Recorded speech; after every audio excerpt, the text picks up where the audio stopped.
Another time for coming back. And I know people. It'd be very good. Cable came in at 5:10. But no, I'm already set in my ways. Hey, we're back in open session, Guess it's all- on A.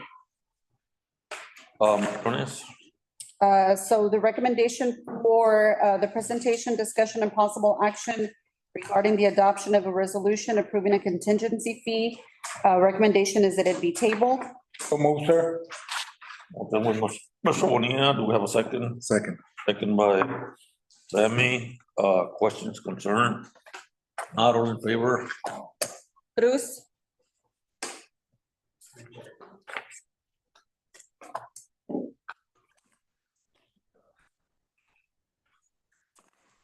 No, I don't, I'm good.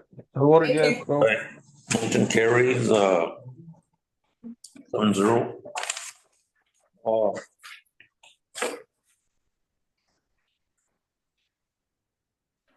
I may interject on this one. I think it'd be no action at all because it was contingent on A.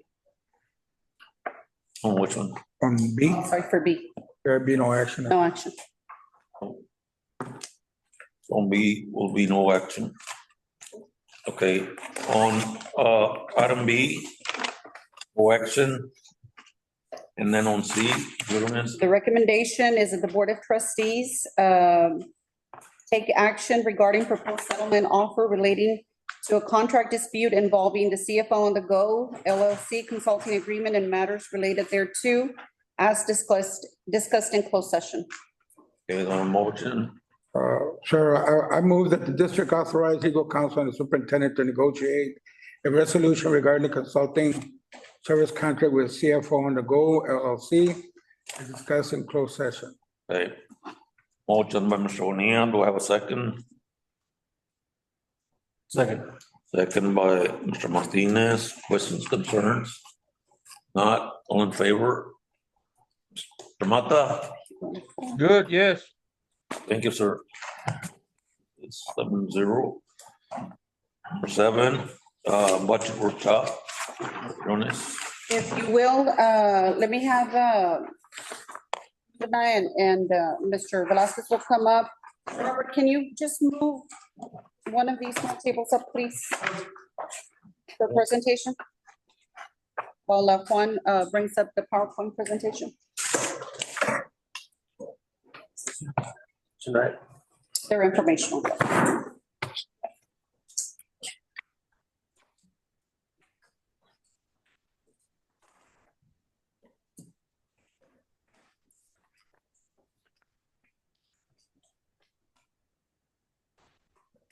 Go ahead and begin our budget workshop scheduled for June 4th, 2025. It'll be a group effort. I'll take part of the presentation. Ms. Estrada is going to take a part, and Mr. Velasquez will take a part.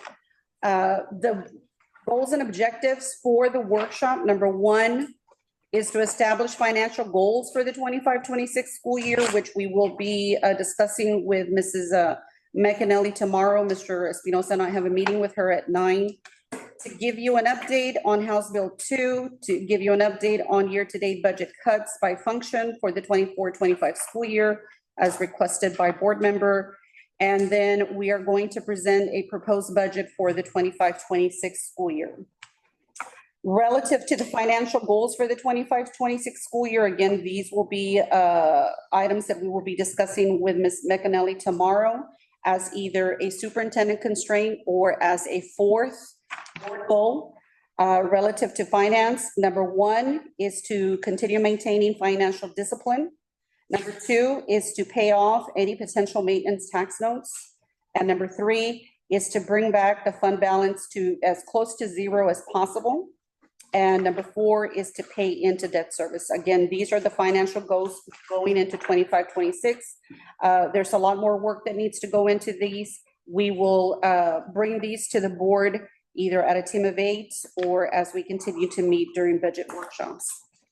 An update on House Bill 2, you do have 2 documents that we provided to you. These have been generated for us by Mo Casey to assist the district in the taxation process. These documents are as of May 29th. So what Mo Casey has done on behalf of the many districts that they represent is they've taken the House Bill 2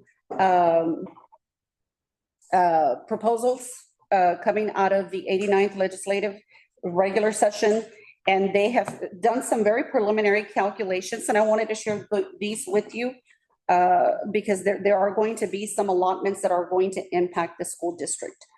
The first allotment that, and I'm not going to go over all of these, I'm going to cover the House Bill 2 allotments. The first allotment that I would like to address is on page 2 of your document, at the bottom of the page. We have House Bill 2. It is early literacy intervention allotment.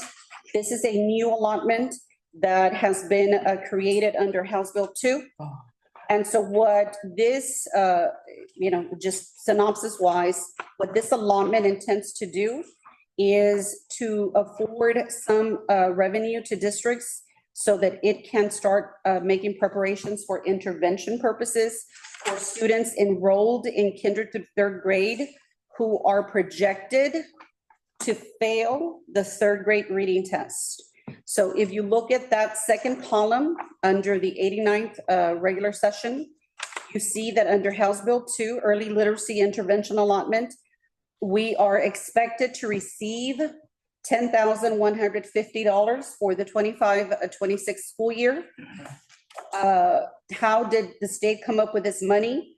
So what Mo Casey, the state is doing, of course, obviously they're extracting data from our PEAMS reporting.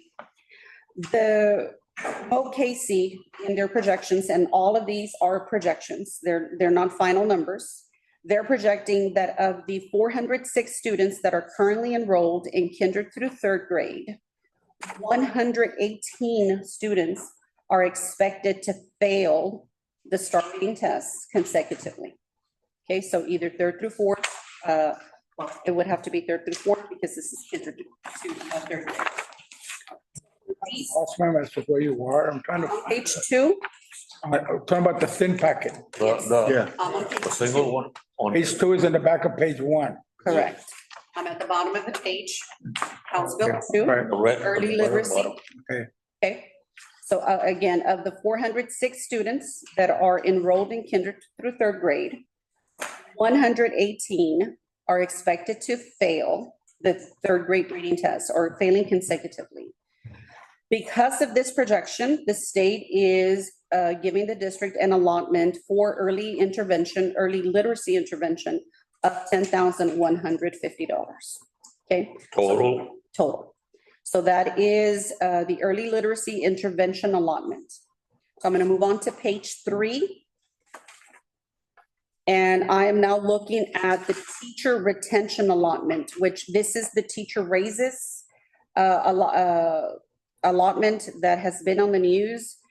The teacher retention allotment is according to, again, the extraction of the PEAMS data. We are expected to receive a total of $546,352. Again, these are projections. These are not final numbers. We have, based again on our PEAMS data, for teachers with 3 to 4 years of experience, of which this right now we have 5 that fall under this category. So these, the breakdown of the allotment in your side-by-side in your thicker packet, if you go to the second page, behind page 1, in your thicker packet. So for districts that have, I'm in that the second row. For districts that have an enrollment of 5,000 or less students, what legislation is saying, or at least for this allotment, is that for teachers that have 3 to 4 years of experience in the classroom, they will receive an allotment of $4,000. For teachers, 3 to 4 years. 3 or 4. Yes. For teachers that have 5 or more years of experience, they will receive a retention allotment of $8,000. The next section does not apply to us because we, obviously, our enrollment is less than. How soon will we know about these figures and, or reference so we can incorporate them into our budget? So right now, we're still waiting on additional guidance. So right now, this is what has been approved. It has not been signed. We're waiting for signature. And then we will have to phase in the breakdown of this, of the allotment. In other words, how the districts are going to pay the allotment to the staff. Okay, so that's not defined yet. So that's. We got some next. time because Yes, we still have, if I'm correct, this morning, I read that the Senate had some questions on that House bill. And that, when that happens, we're gonna go back into a conference committee and iron things out. so as of today, and Mirna Mirna sat through the most current House Bill 2 information from OKC. It is beyond committees. It is just waiting for signature. Yeah, it already went. It's already waiting, it went it's only to, waiting for signature, governor. so they've already negotiated Okay. numbers. Good. And on this thing, I mean, on what I read, it's gonna be for teachers and staff, so how much, or which staff? For this allotment, for this very specific allotment, this is only for teachers. So we'll talk about the other one in a minute, yes. So we have 2 years to roll this out. So we will then spend, obviously after today, we want to make sure that you have the most current numbers. Then the business department, the HR department, and myself will then have to spend a good chunk of time updating all of our salary tables, or at least very specifically to the teacher tables. And then once we get into the other allotments, changes to other pay structures. But as of today, these are the projected dollar amounts that we're expected to receive. We then have to turn around and embed these into the salary tables. And of course, whatever we don't pay off this year, we have until next year to pay off to all the candidates that qualify for this. But then we have to deal with the following year if it stays. It's a 2-year allotment, so we have to do the same thing again. So yes, the work on the compensation packet is going to be very critical. So that is House Bill 2. The next allotment is support staff retention allotment. So this is a new allotment. It has been approved for Crystal City ISD. This allotment will generate $65,496. The support staff allotment, there's a very specific, and I'm moving you on to page 4 of your thicker packet. The red section, the red bulleted section. For the support staff retention allotment, these are the staff members that are eligible to receive compensation under this allotment. Things to consider, especially for us as we work on the compensation packet, is there's a very long list of people that are eligible, but the funds continue to remain the same, $65,496. So we'll have to figure out how this money is going to be broken down. And it says support staff, you're talking about. Teachers that are not eligible for the teacher retention, counselors, librarians, nurses, teachers' assistants, custodial staff, food service staff, bus drivers. So all the people that are listed in Those would be. are eligible for that allotment. Which type of teachers would not be eligible for the other allotment? Instructional coaches. Instructional coaches typically have a teacher contract, but they will not be. Those are the only ones. Yeah, if they have just an instructional coach title. Moving on to special education evaluations. Again, this is an additional revenue to the district.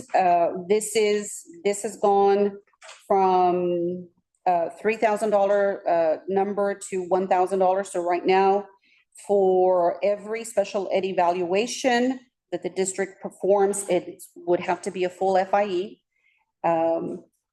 Right now, we are expected to receive revenue of up to $66,000. But I think it's important that the audience know that under the new voucher deal, We have, we're responsible Correct, for doing all the diag work, Yes. even though they're not going to attend our school. correct. That is correct. Under school safety allotment, this is new under the 89, it wasn't applicable to us for the current, under current law. Under the 89th legislative session, we are expected to receive an allotment of up to $196,231. Moving on to allotment for basic costs. This is as of maybe 2 weeks ago, we were looking at $150 per enrolled student. As of May 29th, that figure has gone down to $103, I believe, for every enrolled student. So we are eligible to receive additional basic cost monies of up to $176,914. And then I'm going to move on to the last page, because really under House Bill 2, these are the only allotments that impact Crystal City ISD. So I only wanted to touch base on what's going to impact us. On the last page, going on to the last section where you see compensation requirements. So taking all of those increases into consideration, the new M&O revenues above current law, or what we're expected to get in addition as new monies, is $1,322,849. What is it going to cost the CCISD to meet the compensation increase requirement? It's going to cost us up to $611,848. That is about 12% of the total estimated district contribution. The contribution going into payroll, TRS, and what have you, all what we call fringes. Remaining M&O revenues after we pay into the retention allotment and to the support staff allotment, the remaining revenues will probably be at or about $639,414. So again, the district is expected under the 89th legislature, very specifically to House Bill 2, to receive increased revenues of up to 1.3 million, of which the majority is going to be applied into the two different allotments, leaving the district with a remaining M&O revenue of $639,414. So that is the latest update on House Bill 2 as of May 29th. Why wouldn't any of the other amendments under House Bill 2 pertain to the district? So the only other allotment that we did not discuss is the preparatory one. And that's because we have to create a pathway for that's an educator pipeline and allotments. We would have to create a program of study before we would be eligible for that allotment. Questions on House Bill 2? well, you're saying that this information was when? As of May 29th. You don't have, or you think that this information is what, the same that's going to the government to sign? Correct. So, Yes, the House Bill 2 is out of committees and it's only waiting on governor's signature. Yes, sir.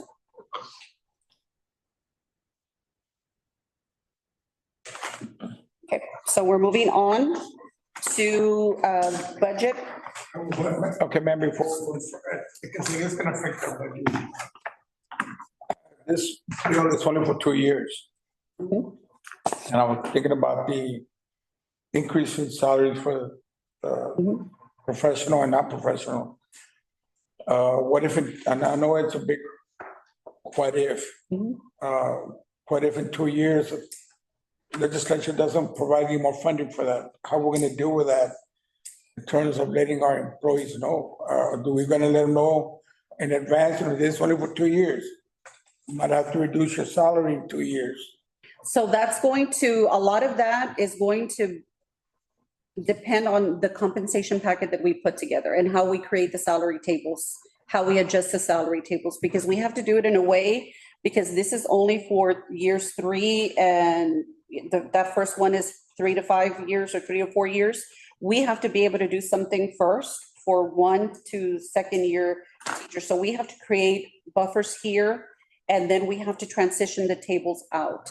So yes, that's the guidance that we're looking at to see how best, because every district salary tables are different, how best to transition in to the new legislative mandates and out of them.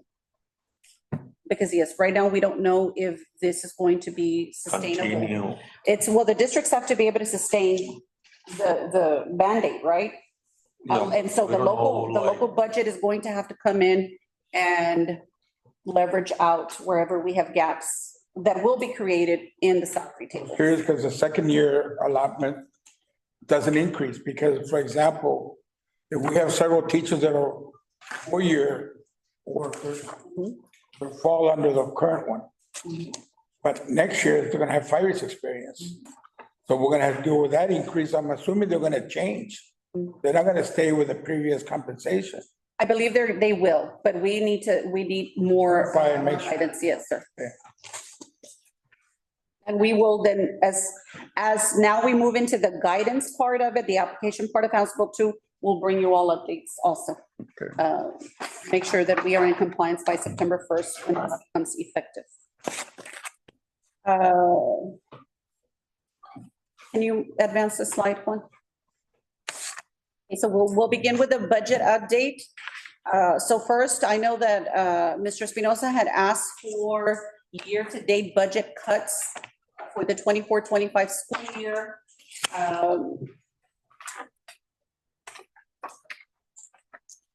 And this is a comparison of the original budget being the August budget. So under 5700s, the original budget, we began at $15,860,141.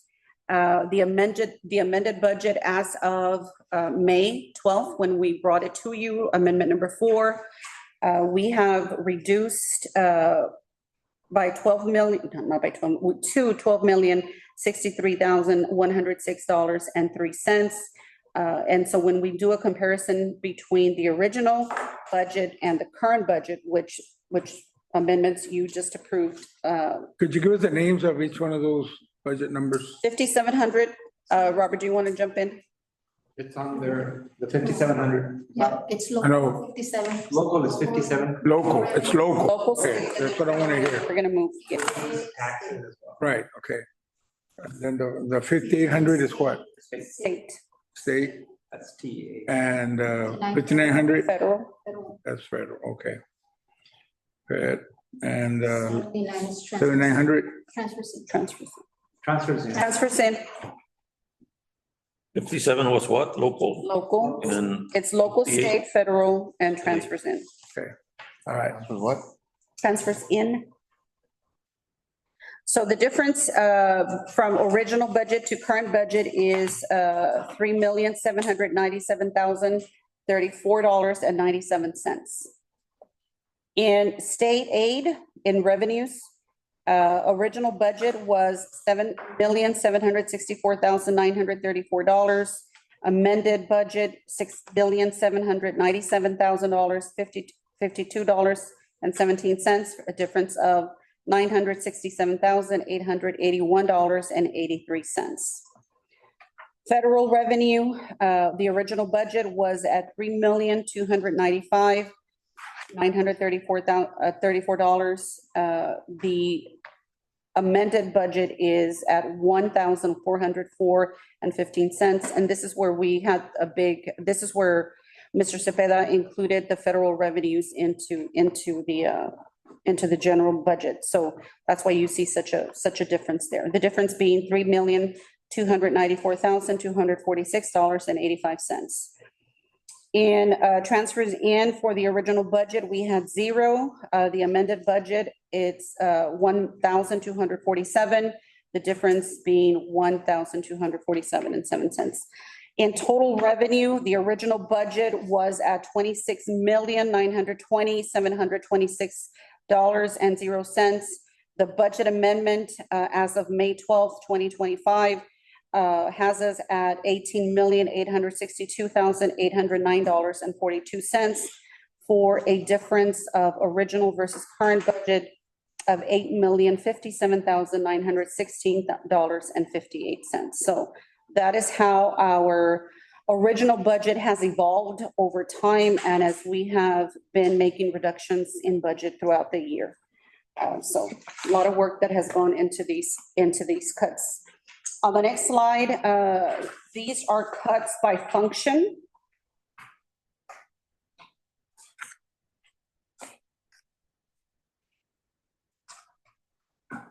Under instruction, and again, they're by function because this is how the board approves the general fund.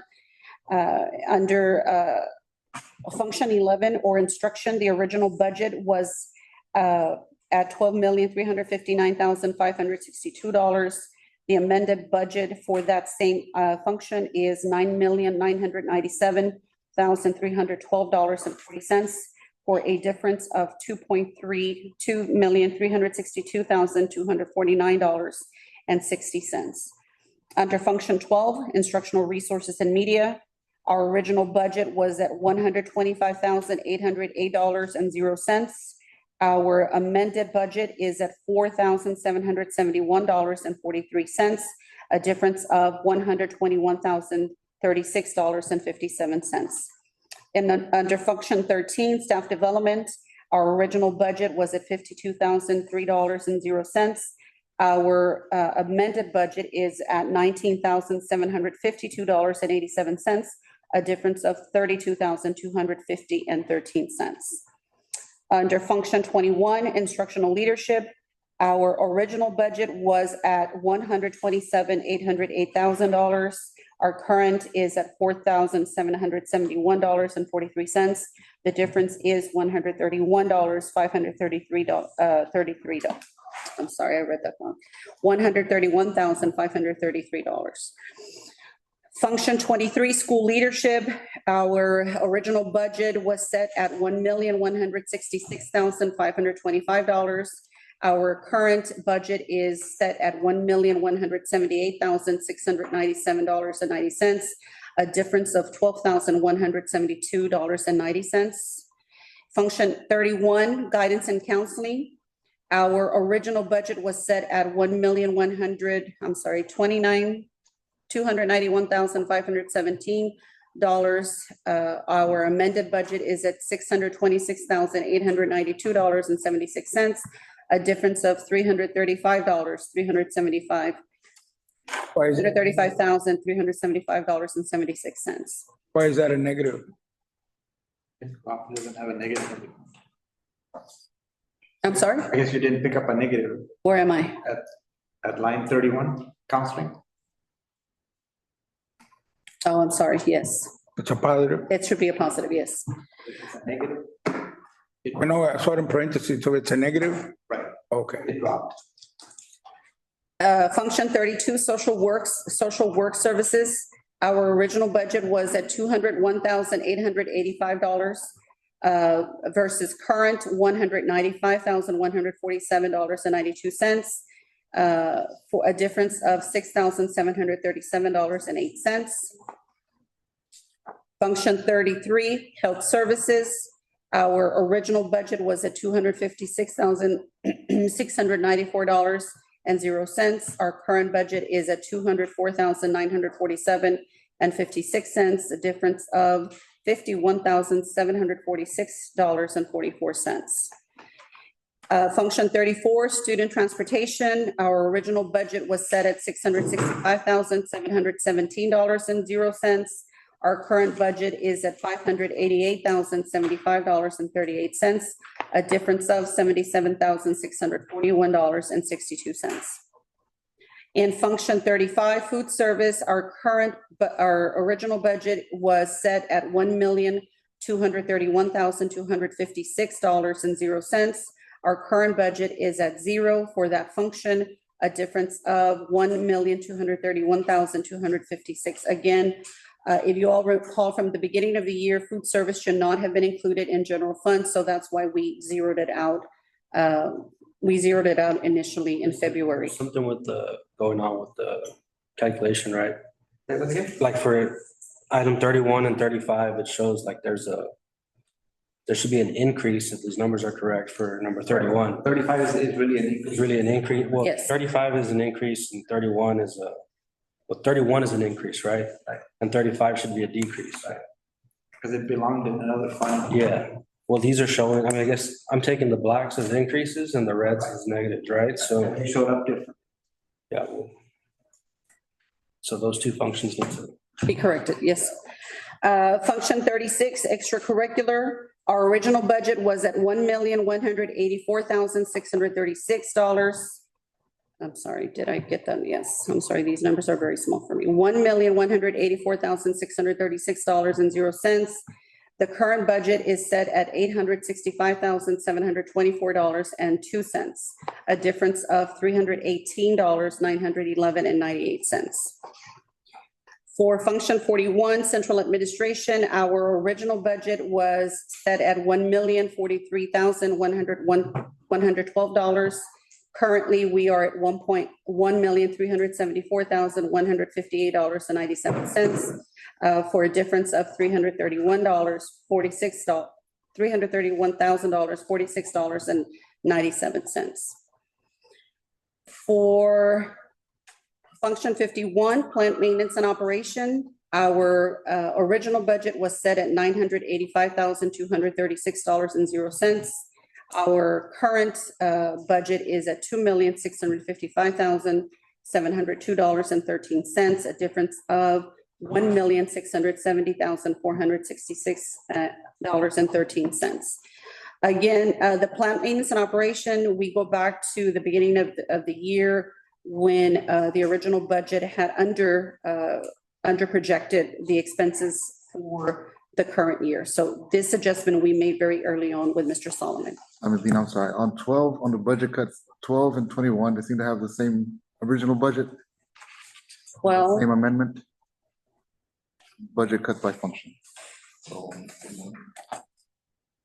under function 21, 12 and 21, they have the same original budget, 125. 125 right? and no, 12 and 21, on the 24-25 budget amendment number 4, they both read 4,771.23. I think that's his question if they're the exact same budgeted number. And it's the original versus current is different on, I mean, that's what we have. Yes, sir. I don't add up, miss. 21 does not add up. 47 is not 131, it's Are you looking at 21, Sammy, or 12? 121, 21. but they both Can have, somebody do the math and Yeah, we need to. That should be it should be 121. 121? If you can please make the correction to 121, Under 21. Be 121 something. under 21, yes, sir. 21, the original budget was actually 145,500. 145. thank you. 35 what, sir? 145,552. 52? Correct. 45, 552. And the 20. So you want to give us the difference? And then the difference is $131,533. So it's, Okay, so it's just the numbers were off. yeah. So where am I? Awesome. 52, security and monitoring. The original budget was set at $598,325.00. The current budget is set at $657,942.88 for a difference of $59,617.88. Function 53 for data processing. The original budget was set at 630,713 and 0 cents. The current budget is set at $531,938 and 42 cents, a difference of $98,774 and 58 cents. Function 61, community service. The original budget was set at 66,479. The current budget has been zeroed out. The difference is the $66,479. For function 81, facilities and acquisition and construction, the original budget was set at $1,856,592. The current budget is set at $607,781, a difference of $1,248,811. For function 93, shared services agreement, original budget was set at 40,000, current budget is set at 42,000, a difference of 2,000. For function 99, intergovernmental changes not defined in other codes. Our original budget was set at 375,000. Our current budget sits at $442,422 for a difference of $67,422. And then for our code 0, internal fund transfers out, we had budgeted 0 originally. Current budget sits at $462,348.94 for a difference of $462,348.94. Our total expenditures from the original budget is $26,920,726. Our amended budget, which again, we just brought to you all a couple of weeks ago, sits at $20,469,635.58 for a difference of $6,451,090.42. Our estimated budget change in fund balances, we began with 0 with the original budget. We are currently sitting at a deficit under the new amendment at $1.6 million. And of course, that is the difference, $1,606,826.16. So these are the budget cuts that we have made throughout the year, beginning with the original budget that was adopted by the board on August 26th of 2024 to the last amended budget by the board on May 12th, 2024. Miss, on May 12th, I don't think we took action on the budget. On the budget amendment. We never amended the budget. We didn't take action on the budget amendment. We adopted it You, on August the 12th. No, on. no, the budget Thought amendment. we had, Amendment number 4. thought we had tabled it or not. I think you approved. Yes, the board adopted the budget amendment.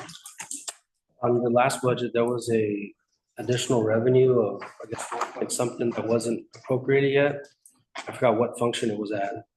That was not added to the budget, would be distributed later, decided by how you would put where you would budget that. That was a 1 million to, The 1.2 million. yeah. That was not included in it. Do you have a budgeted versus actual information? How much you've actually spent year to date? We can provide that for you. Okay, moving on. Juan.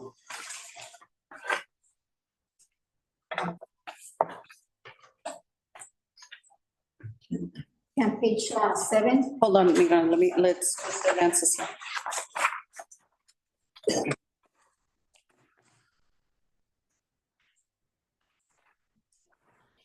Okay, on page 7, Mirna is going to begin with now the budget updates along with budget assumptions for the 25-26 school year. So Mirna, go ahead and let's get going while Juan figures out the technology.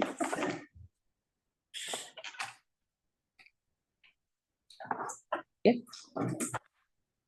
7, under 2026 budget assumptions, we have the enrollment. This is ended as of 24-25. This is how we ended, effective 1,559. This is our enrollment, and this is gonna carry over for next year. Attendance rate ended up at 91%.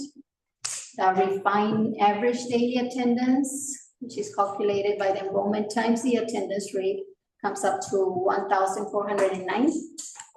In our current collection rate, we have it currently at 97% up to 98% collection taxes rate. It's up to date. And 95%. You have 95 there. yeah, 95%, but we have collected 97, 98%. So, But for the purpose of the budget assumptions for the Oh, update, so we're going we're, 95. we're using 95%. Yes, sir. We're being very conservative. Yes, sir. but this year was 97, but we're going on 95, just to be sure. The next item is property value growth. You can see it's a negative, 0.06%. And this means that it has dropped. And from the 2025 taxable value, it was 1.5. And that's the current. For the 2024 is 1.66, so it has dropped the property value. And all of this data is based on TA, and current law, and legislative updates. So all of this is actual data coming from the TA. Bob, Legislative have you updates. checked like on this one with the appraisal district here? Yeah, we received, Preliminaries. These are all from preliminary values. like May the 2nd, they came in. On the appraisal, They walk in with a preliminary one. They'll submit in, I believe it's July the 25th, The finals. certified. You know, if these preliminary data, I saw that they had increased the homestead exemption to 140,000. Does this include that or no? This is just their values. The ones you're referring to is where they'll determine which amount it is that they're gonna exempt, and then they'll apply that to us. That'll adjust probably in the certified value to show.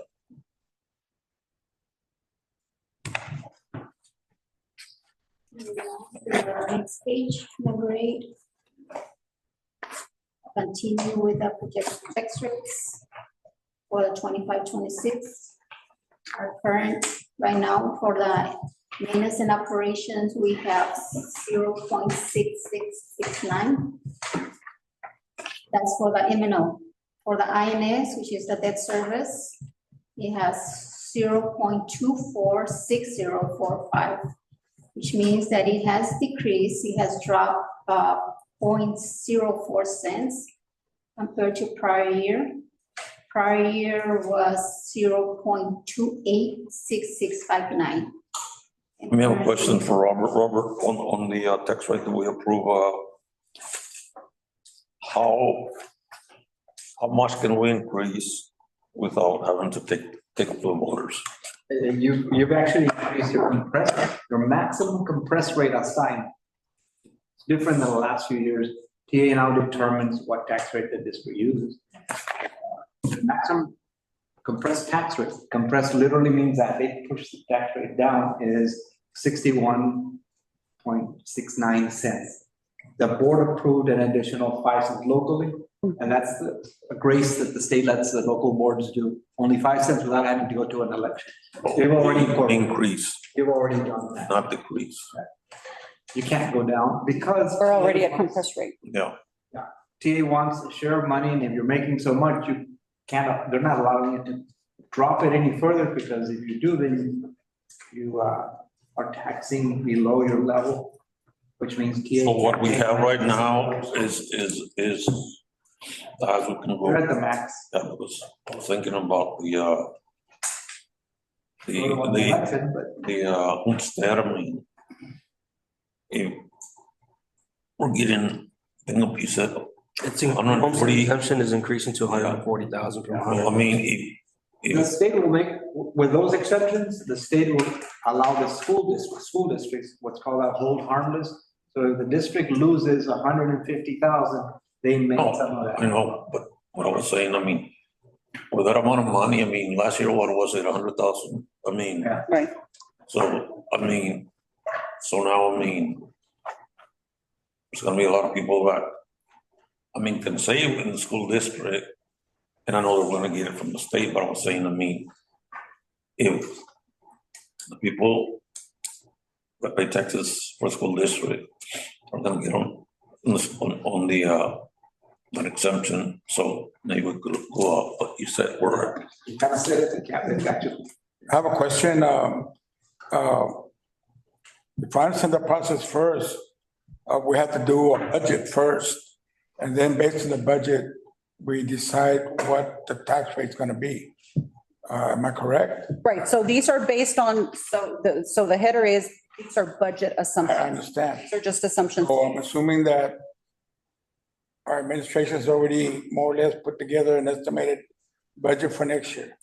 Yes, and we'll Uh, present it today. Because of that, you guys are arriving at this tax rate, Using the projected tax rate. maximum compressed rate. They determine the tax rate. We can't go any lower. This we No, can't. I know that. I already heard you. But it's based on a potential estimated budget for next year. Okay. With the, Well, and no, not exactly. The budget is the budget. This tax rate gives you an idea of how much money you will bring in, and then that tells TA how much they're gonna fund the district. This current year, the district is funding the allotment for all the functions of instruction in the school instruction at about 66%. The state is only contributing 33%. Next year, the state is now teetering the other direction. They'll pay about 44% versus the 63 or so that the district. So the budget is the budget. And the services you have to provide based on the numbers that you have in ADA, full-time equivalents, special ed, private technology, SE, all those numbers tell the district, this is the amount of money you need to have to function, Yeah. provide those services. And our tax rate is only for the part that we have to pay. Not the state portion. It's only this tax rate is gonna help us fund our share, our cost. Yes. Okay, all right, so. Vince, you had a question? yeah, with the debt service tax rate of the 0.24, is that enough to cover all of our debt services that we have? Yes. Payments? Yes. Does it exceed our payments or is it right at the minimum? Right now, it's right on the pen. You should not tax any higher than you are required to pay. That's not right. We were looking at this package, I think, I was gonna mention it to Vince that the Senate is considering a bill about dealing with districts that go beyond and taxing for INS. Yeah, it's like a penalty that they're considering a penalty, so we have to be careful in that one. I'll show you in a minute I guess the next. Sure.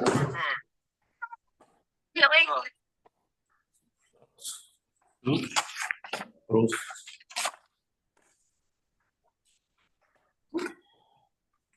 Sign. The total for this MNO and INS rate is 0.912945. You're gonna see it at the next page. Provided for us. And you can see it under 2025 year. It's at 0.91, which is combined, 91 cents. Combine both the INS and the MNO. So this is tax history from the prior years. Moving on to the next slide, we have.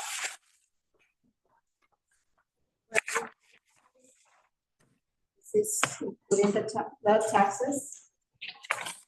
The first column, we have property taxes, which is for the 24-25 revenue. This is only current taxes, 10.9. This is current year 24-25. Projected for next year is 9.7, which is the difference of 1.1. Other local revenue. This one includes the taxes, delinquent and interest, donations, rent, royalties. We have it as the revenue 1.0. Projected, we also estimating a projection of the same amount, 1.0, which is the difference of 91,791.50 cents. The next item is state aid, which is the foundation, for foundation FSPs. For the current year, we have 5.7. Projected for the next year, 7.7, with a difference of 1.9. We also included here for the revenue projected for the TRS on behalf, 1.0 for this year. For next year's, we have a little less, 8,217.79, with a difference of 102,669.38.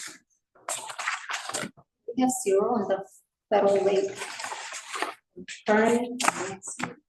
Is that, The total, oh, I was gonna say, is that state aid based on the ADA, the current ADA? Is that anything? That's gonna change as the staff is closing files from the different campuses, all their attendance and so forth.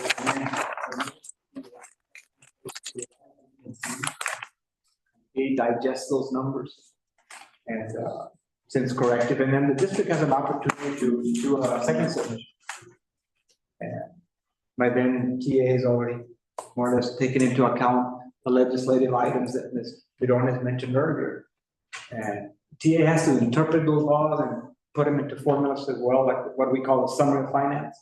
The last one we worked with was dated May 1st, and they put up another one on June the 2nd. We check it every day, And that one, they put a disclaimer that it's not final until the governor signs, and everything is digested and interpreted and applied. So that's based off of the 1559 enrolled, not. Robert, how much money was Charles bringing us when we charged for special ed or? Do you know? I don't remember off the top, but it was money that went to, we allocated it to special ed. Yeah, but how It much was was about that? $50,000-$60,000, and please don't quote me, it's been a while since. But it was extra money for the program. But right now, the last refund that we received, or the last reimbursable that we received, was about how much, ladies? 14. That's it. So remember that TA and special ed and SHARS, they have been in litigation, and they've had to make a lot of changes and they've made a lot of changes to SHARS and how we bill, Medicaid. And so what Robert is, because I know that the last time that we had a good reimbursement from SHARS was, I believe, $79,000 that we used to repair the roofing at the life skills unit at Fly Junior High. That type of dollar amount is not coming in like that anymore. So now what we're seeing is the $1,000, the $1,400, and we haven't seen a reimbursable in quite a bit. So yeah, SHARS is a different. It's a different animal. The total revenue current year, we have 18.8. Projected 19.3, with a difference of 130,757. And this is only projections. Ms. Jordan mentioned something earlier, all those allotments, we don't have those in that summary of finance. They're not in there. We don't know how they're gonna impact this yet. Based on your predictions, I mean, these numbers are Positive or going to negative? change. Positive, yes. positive. Yes. And they will probably affect the final tax rate that we adopt. We're gonna have to adjust the budget. Hopefully by then we're gonna have all that information, right? We'll have We to, can adopt the proper budget. So ahorita we're kind of just getting, Right. like, idea where we stand. Yes.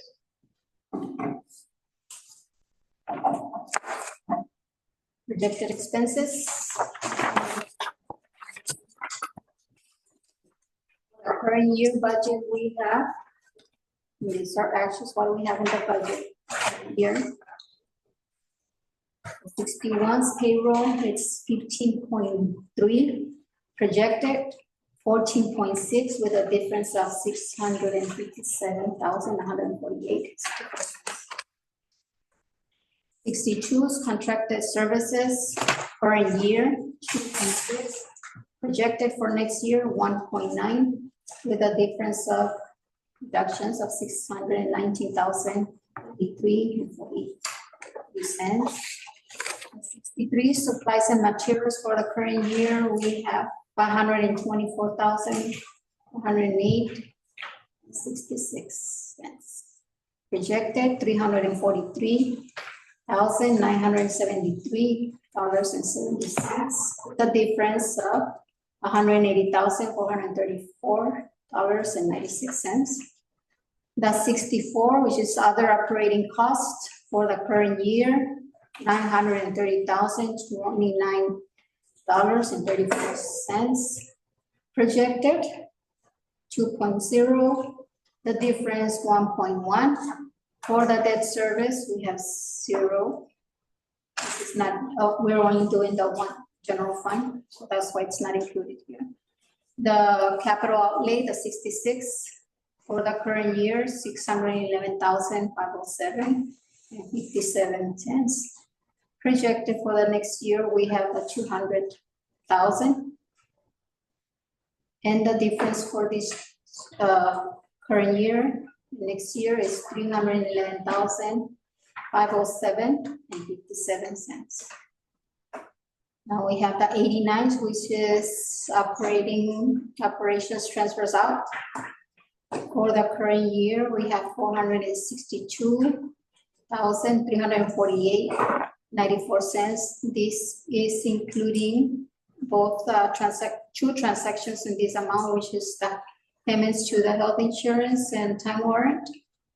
The health insurance is 380,279.44 cents, and the time warrant is 82,069.50 cents. And for the next year, for the projections, we have 110,036.75 with a difference of $352.12.19. The total for the budget for the 24-25 currently in expenditures is 20.4. With the projected 25-26, we have 19.3 with a difference of 1.0. I have a question, if I may. Go ahead. This is fine and dandy, but my concern always been, do we provide what our students need? And under supplies and materials, the question that I have, because it's an amount that dropped by $180,000, is that our cost from local, or this also include any monies that will come in from the state and federal? This is only state and local. This is the Fund 199, as Estrada mentioned earlier. So, Federal funds are separate. okay, Local funds. so they could contribute to making this amount bigger. Oh, yes. Because that's my There's a concern, lot of work.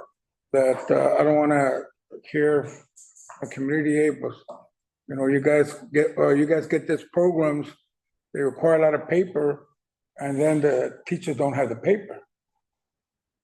That should not be an issue, but yes, in terms of federal revenues, yes, they will come and supplement.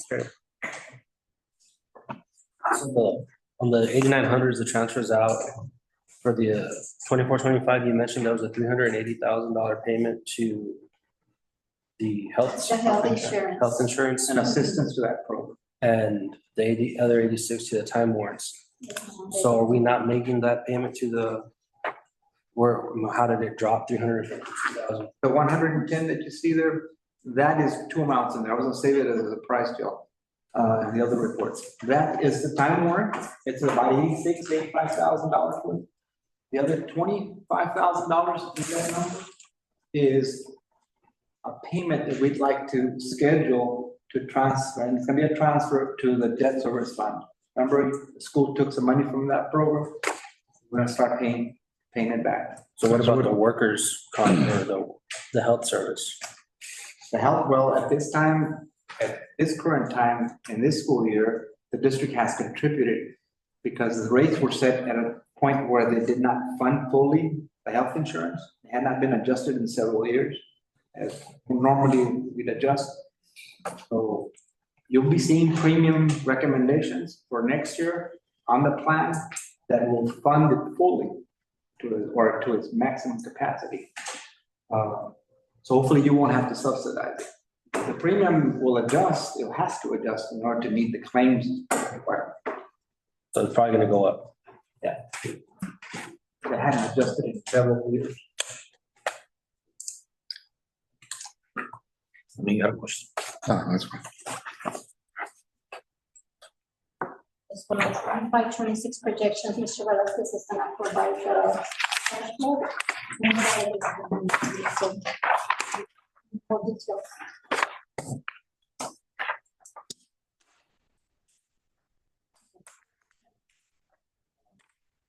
Doing some balance. On the fund balance, it is not good news. This is the beginning balance that transferred over. You saw in the audit, 1.3 million in the negative. Well, when you started this year, the food service program was coded under program fund number one, which has been coded that way for a number of years because it was the term that we used. Project, what do we call it, that program?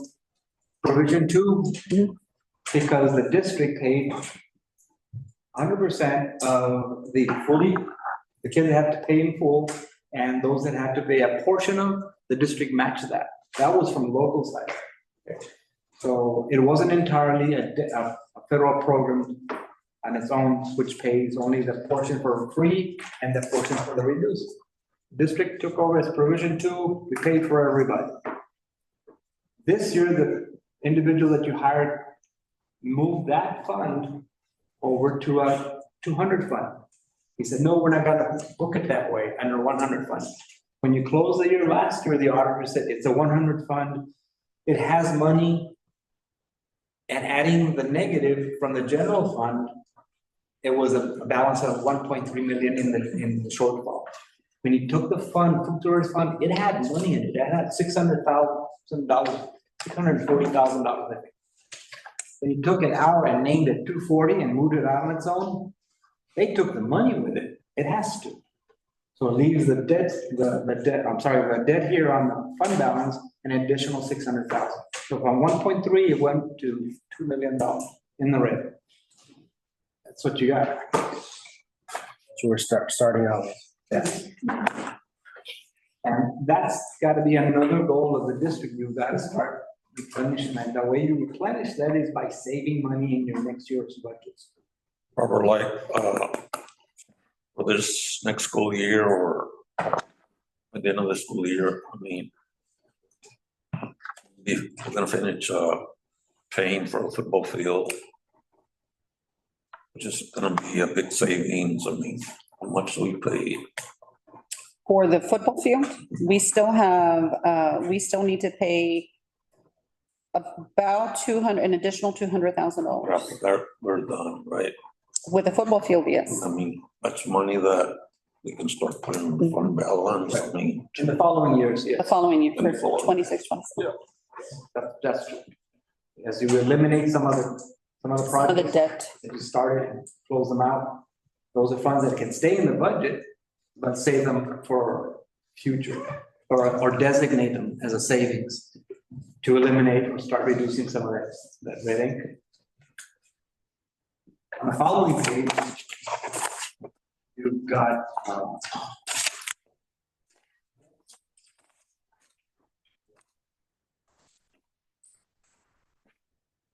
page 16. 16.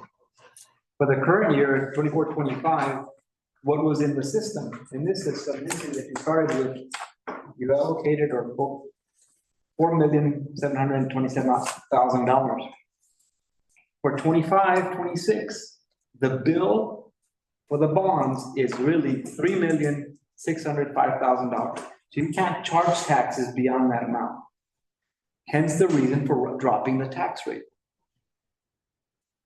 Okay, you can't tax any further. That's the bill. So the intention is only charge taxes to collect enough money to pay the bill. You will probably have delinquencies. People will not pay, will be late. But you've also got some delinquencies coming in and maybe some penalty and interest. You can't count on them 100%, but you'll get some that'll make up the difference. Okay, so you'll probably meet that goal and maybe exceed it a little bit. And if you don't, the debt service fund has its cushion. It's got a fund balance of its own, which is great. And there are times that maybe the district needs to, well, it isn't now anymore because you're capped at the tax rate, but years back, we needed more money in the M&O and we are allowed to raise taxes. We'd drop it on the debt service fund. The bottom line would stay the same and even go down. But the cushion was made by not charging more taxes on the debt service fund and yet meeting the obligation. So state revenues, the 148 is sort of the hold harmless for the debt service. Projected this year and same as next year. Now it's gonna be updated. Because like you mentioned, it's gotta go up another $40,000 in exemptions. They'll probably try to make this full harmless as well. As far as when it comes to the delinquent taxes and stuff, does the district place liens on any of the properties or for those that are delinquent? Not the district. The appraisal district, yes. The appraisal district will go after those delinquent and based on what they collect, they divide it into all the entities, the school district, the city, the county. On page 17, you'll see the revenue side of this, the debt service fund. The revenue side and combining your principal and interest for 24-25 was at $3,827,000. On the 25-26, it's the same number as you do with revenue because that's the bill. Okay, that's the bill on all the bonds. There's just a schedule that goes 20-30 years worth. And we know exactly what it's going to be. So the difference is we're going to adjust expenses by about $222,000. The following page is the fund balance. The beginning fund balance, we ended up the school year on August 31st of 24. The fund balance was $3,684,000. The projected revenue was the $3,754,000. Expenses at 306. This is for the coming year. It's $3,605,000. So you're going to add a little bit more money into your fund balance.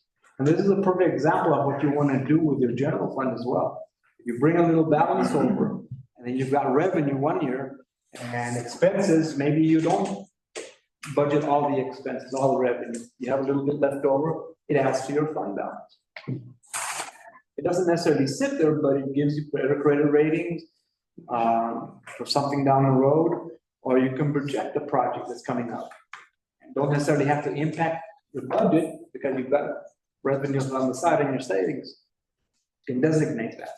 The time warrant, because it wasn't, we didn't guarantee it with taxes, we cannot use money from the debt service fund balance to pay it off. Okay. On page 20, you have projected revenues. This is on the food service side, on child nutrition. You had a food service management company in place in the district. Annual, renewals are annual. They provided the district with an email yesterday that they don't want to renew for the next year. So the district has got a choice to go sub-operational or go out for bids, and I think it's too late to go out for bids for a food service management company.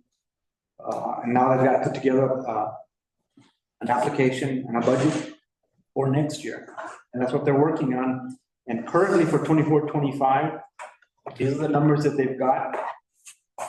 $1,170,000 in revenue. For next year, we're projecting about $1,400,000, about $300,000 more in revenue projected. Okay. And if you turn the page, for the expenses are at 1.4 million the current year. And there it is. And then again, it's very preliminary because we gotta get the application in and the running the food service is putting numbers together as to how many meals and the rate that the state's gonna allow to charge and so forth, or reimburse. And so that number's a preliminary number. It's another 1.4 million for next year. What was the reason they didn't want to renew the contract? Primarily, well, we have some issues that we'll have to discuss in closed session on Monday. Primarily is the payment schedule, and we are not completely satisfied with service provided to the district. So we've been, it's been a contentious relationship pretty much all second semester. On page 22, you'll see. Sorry, Yeah, go ahead. in reference to the current budget that we're at, possibility that we're gonna end up with a deficit for the nutrition program, It might. because I see revenues, 1,100,000. Current revenue is posted today. Oh, okay, Still waiting on some receipts. alrighty. We just closed a week ago. If you look at page 22, you'll see a number that's familiar that I mentioned earlier. It says beginning fund balance, 643,000. That's what this program finished with last year. It was in the general fund. Oh, okay. Individual here moved it out and renamed it. That money went away and now it sits on its own. Those dollars are. I don't have it. So, yes, your example is one, that if. Page 22. This is a place. Yeah, yeah. This money comes to us from, Texas Department of Agriculture. And some is from adult sales, kept you, a la carte. It's no longer gonna be 101, it's gonna be 2. Dina, I don't have anything for child nutrition. It is currently Fund 240 right now. Bringing another presentation. Is this being shared to the streamer? Yeah.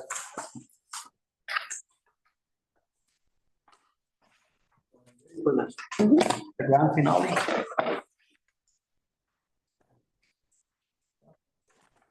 Now we're moving on to, this is a draft, very draft, 25-26 budget, including, again, another draft cash flow model for the 25-26 school year. Combine two reports in this one. And showing you how you've got a budget over here on the right-hand side in columns A and B.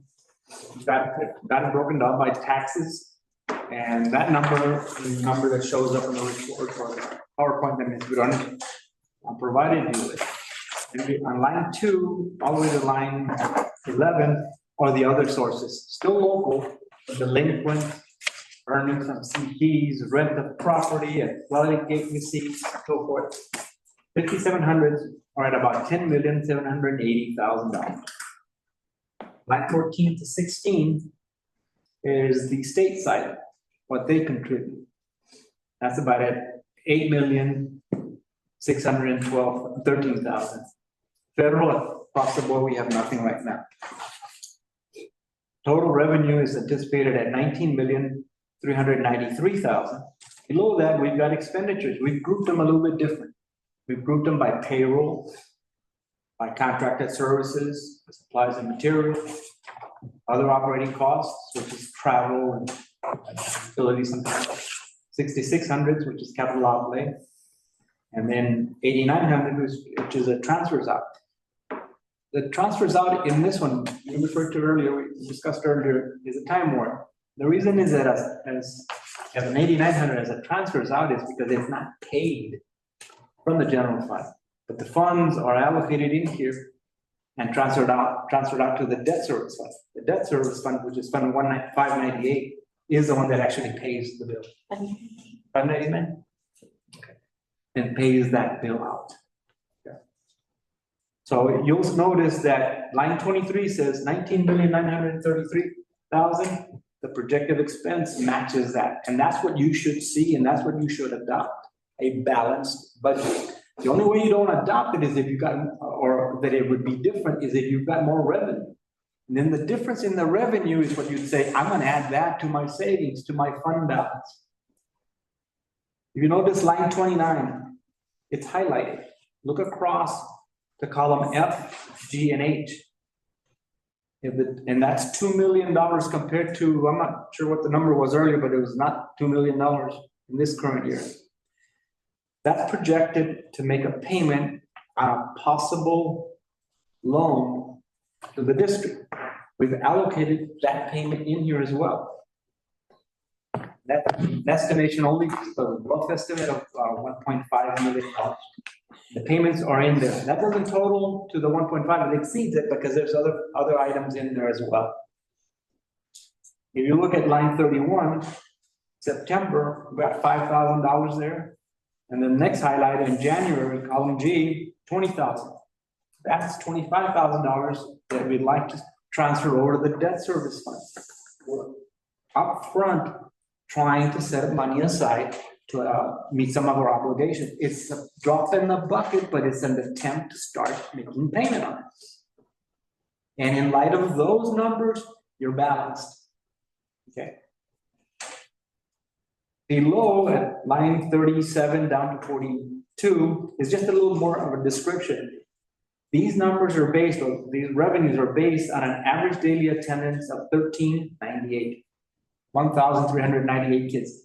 It's conservative versus what Ms. Briones and Dina may have mentioned earlier at 1,400 and some odd. If you fall higher than the 1,398, you're gonna get more money. You got it, put it away, save it, or allocate it to a project that you've got. But if you fall short, then you gotta dig deep and cut somewhere else. Hence the assumption or the projection of only collecting 95% of your taxes. You're being conservative. If you get excited and say, we're gonna collect at 100% or 99% and it doesn't come in, you've gotta go cut something. Cut is a dirty word. So in here, you've got tax year 25, preliminary values are 1,542,000,000. That is the total amount. When you tax per $100 valuation. That comes down to $50,426,658. The tax rate set at 66.69 cents at 95% collection would generate $9,773,000. You'll notice on the highlight on the revenue side, number one, that's the first time item on. So that's where we're putting that number. That's where it came from. Okay? That's being transparent to you. The tax office provides the values the district calculates based on the tax rate that you'll adopt. Eventually, you'll adopt. TA has a say on that value, on that number, tells us what to do with it. But this is only for the general fund. The debt service fund stands up. When you're federal programs, those are grants. You don't approve those. The district applies for those grants. And when it's possible, they'll check off a box where they can collect indirect costs. That's a service fee to the grant. That dollar number is then brought in on the line that says federal programs here on the revenue side, on the 59s. Few dollars, but it makes a difference. It starts to add up. We haven't done that in the last few years.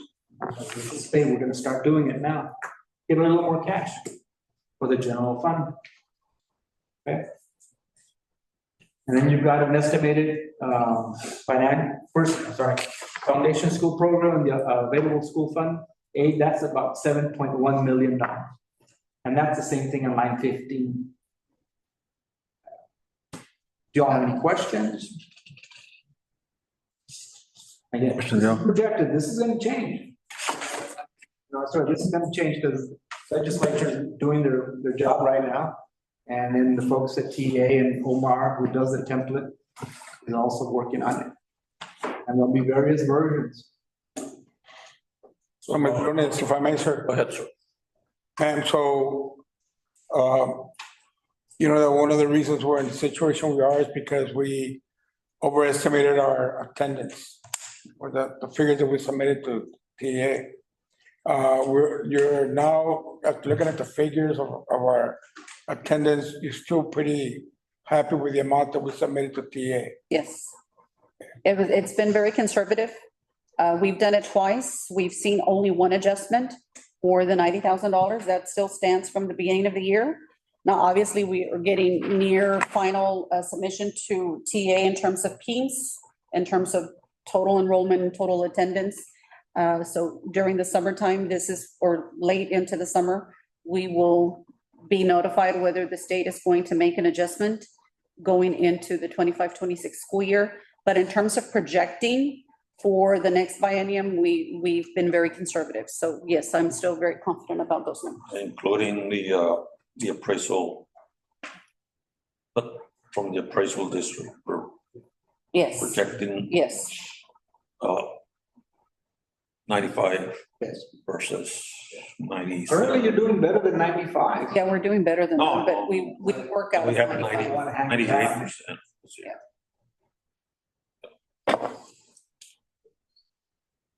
So, you know, this is projecting an even budget, right? At what point do we, are we required to have a certain amount of, in our, I guess, a rainy fund or whatever, I don't know exactly what it's called. Fund balance. Yeah, fund balance 6 months or 3 months or whatever. When do we start building that back up? Well, you've got to first pay off the debt that you owe, which is about $2 million. And after that, you start building that back up. But you've got 1.5 million incorporated in here. You settle that next year, the year after that, that's available. Those are dollars you can assign towards that payment that you owe. And so that amount, that percent, you're correct, I feel the same way, but it's not mandated by the state.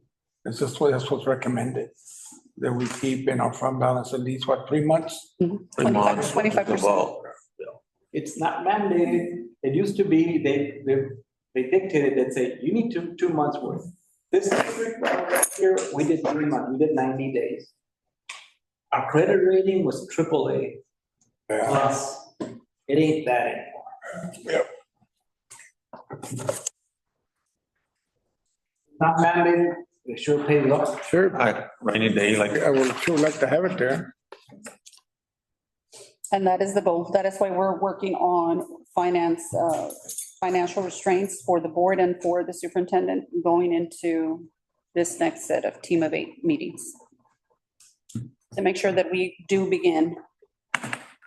Do you have any questions? Questions? For Robert, Mirna, Tony? Again, this is based on assumptions. It's very preliminary, but we wanted to bring you early numbers. The next, can you go back to the presentation, please? We have the next budget workshop scheduled for July 16th. So during that time, we will bring you any updates, especially if there's any changes in legislation. We don't foresee them, but if there should be, we will bring those to you. We will also bring you a compensation packet for your review. We want to have the budget workshop in advance because we do need to address the salary tables before bring any kind of personnel to you all on the 21st. Right now, our regular board meeting is scheduled for July 21st at 6, budget workshop July 16th at 5. Is July 16th too far down the road? Do we need another one before that? If we need a special board meeting, we will call it, but right now that is our timeline. We need to wait for guidance from TA. Let's adopt the budget by August 30th, right? Correct. But we've given you a preliminary, so. I would We'll strongly work out of this. recommend that you guys that are going to SLI. the summer workshop. I mean, there's gonna be a lot of sections Legislative on updates. this thing and some questions that you might have now. I mean, they'll probably have updates, I mean, before we run into the middle of June, and these people are mostly from TASB, and they've been on top of all this. They can kind of tell us yes, no, I mean, what they approve and how it's gonna affect the or help the school district. Heard something about also money for school districts that we're gonna have a budget balance that was A deficit budget. well, that there might be some money to help school districts in that area. So I think all of those things are gonna be presented by TASB next week at the workshops. Even in that big sheet that I gave you, the items on the right-hand side, that's the anticipated distribution of those funds and the anticipated receipt of those funds. It's a long sheet, but it's just a perception of how the money's gonna come in as cash flow and how the money's gonna go out. And you know, it zeroes out at the end and it balances to that. How will fluctuate, it will change, things happen. Well, we don't have any questions for me or not. Thank y'all. Table motion, second, Sammy. All in favor? Thank you. I'm good. Hey, You want to time, sir? The house, Texas is playing. What's the time, sir? Time? I'm for, Sorry, I think the audio was. I'm for UTSA. For Cruz? I hope not. Anna. You can have that. I'm gonna, yes. Oh, yeah. Cruz.